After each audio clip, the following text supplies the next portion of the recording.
Your air conditioner is running right now. You can probably hear it, that familiar low hum bleeding through the walls that shows up every single month as a number on your electricity bill you try not to look at too closely. But here is what nobody in the HVAC industry will ever sit you down and explain. The way you are running that unit right now, the way you were taught to run it, the way every installer and every thermostat manual and every energy company quietly encouraged you to run it, is costing you roughly 3 times more money than it should. Not because the unit is broken, not because it is old or undersized or cheap, because the habits you were given were never designed to save you money. They were designed to consume electricity. And that difference is worth thousands of dollars sitting inside your pocket right now. The average American household spends $2,100 per year on electricity. Air conditioning alone accounts for nearly 27% of that total, according to the U.S. Energy Information Administration. In southern states, that number climbs past 40% during peak summer months. That means the average family in Texas or Florida or Arizona is handing over $900 a year just to keep their home cool. $900 feeding one single appliance that runs 5 to 7 months without stopping. And nearly every dollar of that bill is inflated by usage patterns that were put in place not by engineers trying to help you, but by an industry that profits directly from every single kilowatt hour you burn. Let me tell you how cooling actually worked before someone figured out how to charge you monthly for it. For over 5,000 years, civilizations across the hottest regions on Earth kept their homes cool without a single machine. The ancient Egyptians hung wet reeds across their doorways and open windows. Hot desert wind passed through the moisture and dropped indoor temperatures by as much as 20 degrees through basic evaporative physics. No compressor, no refrigerant, no monthly bill. Persian engineers built towering structures called wind catchers as early as 3000 BC. These were precisely angled architectural vents designed to capture high-altitude breezes and funnel cool air downward into rooms carved below ground level. Buildings using these systems maintained interior temperatures in the comfortable mid-70s, while the outside air blistered past 110 degrees in direct sun. The Romans circulated cold aqueduct water through hollow walls inside their private villas to absorb and carry away interior heat. The Japanese designed entire homes with sliding walls that opened full rooms to cross ventilation, allowing trapped heat to escape naturally instead of fighting it with force. Every single one of these civilizations understood a principle so fundamental it barely qualifies as engineering. Do not fight heat after it has already entered your home. Prevent it from getting in and help it get out. Work with natural airflow instead of against it, and never seal a building completely airtight and then pay a machine to fix the problem you just deliberately created. Then in 1902, Willis Carrier built the first modern electrical air conditioning system, not for homes, not for comfort, for a printing company in Brooklyn, New York that needed humidity control to keep ink from smearing on paper. Air conditioning was born as an industrial tool. It was never originally intended as a residential product. But by the 1950s, the industry realized something extraordinary. If you could convince an entire country to seal their windows shut, block every source of natural ventilation, and depend completely on a machine to manage indoor temperature, you could bill them for that dependency forever. And that is exactly what happened next. Home builders in post-war America stopped designing houses for natural airflow entirely. They lowered ceilings, they shrunk windows, they eliminated cross-ventilation and transom vents, and whole-house attic fans, and every passive cooling feature that had kept homes comfortable for centuries before electricity existed. They told buyers not to worry about any of it because central air conditioning would handle everything. An entire generation of American homes was built not to stay cool on its own, but to require purchased cooling every month. And the habits taught to homeowners trapped inside those sealed boxes were specifically the habits that spin the electricity meter fastest. Here is where the actual science exposes every single one of those habits for what they really are. The first habit costing you the most money is setting your thermostat to the lowest possible temperature the moment you walk in the door on a hot day. You come home, the house feels warm, you crank the thermostat down to 65 degrees thinking it will cool the space faster. It will not. Your air conditioner does not have a faster gear. It produces cold air at exactly the same rate whether you set the target to 72 or 60. The only difference is how long the compressor runs before it finally shuts off. Setting it to 65 does not speed up anything at all. It simply guarantees the system runs far longer than necessary, blowing past your comfort zone and grinding toward a temperature you never actually wanted to maintain. The Department of Energy estimates that every single degree you lower your thermostat below 78 increases your cooling costs by approximately 3%. Setting your system to 68 instead of 78 means you are paying roughly 30% more for cooling that your body cannot even distinguish as meaningfully more comfortable after the first 20 minutes of adaptation. The second habit is running the system continuously at one fixed temperature around the clock.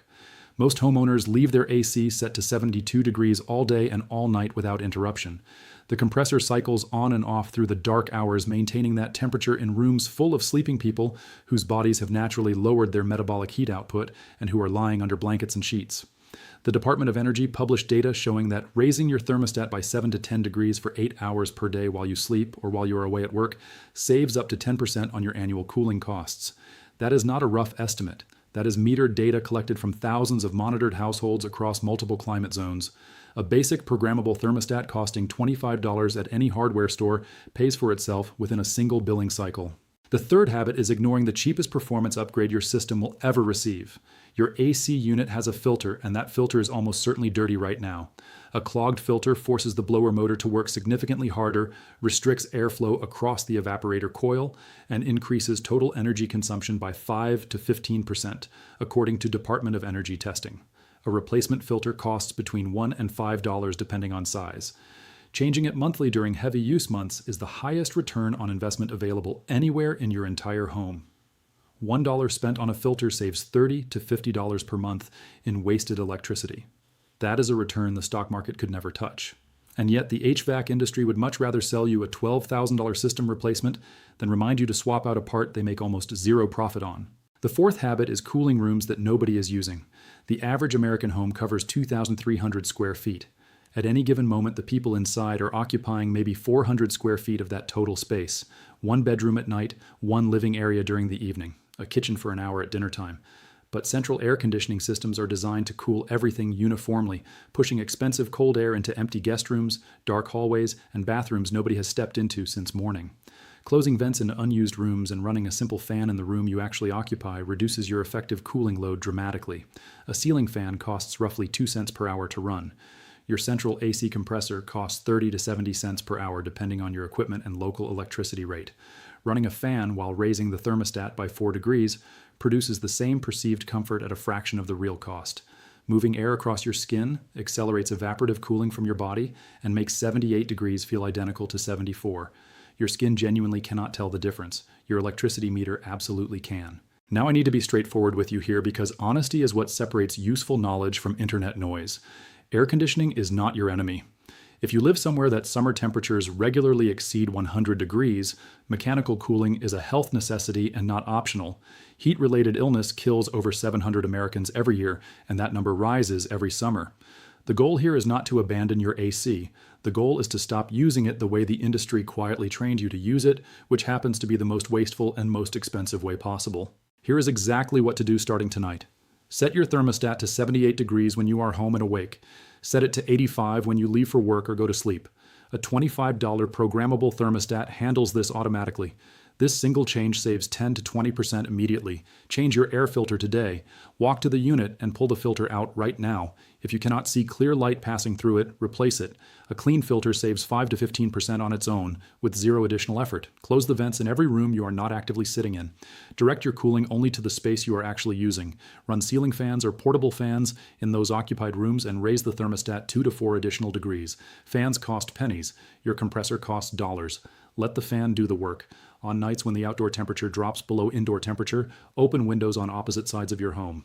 Cross ventilation, the exact principle Japanese builders mastered over 1,000 years ago, flushes trapped heat from your structure completely free and gives your system a clean reset before morning. A family in Phoenix applied these 5 changes during one billing cycle last July. Their electricity bill dropped from $387 to $141. That is a 63% reduction from changes that cost them less than $30 total. Projected across a full decade of home ownership, those savings exceed $7,000 returned to one household from 5 adjustments that took a single evening to implement using nothing but freely available knowledge. Compare that to what the industry wants to sell you instead.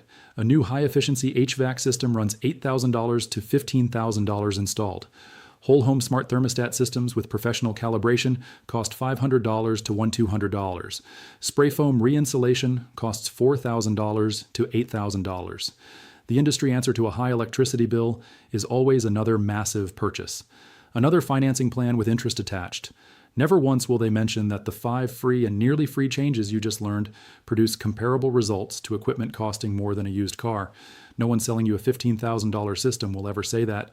The Egyptians cooled their homes with wet reeds and moving air 5,000 years ago.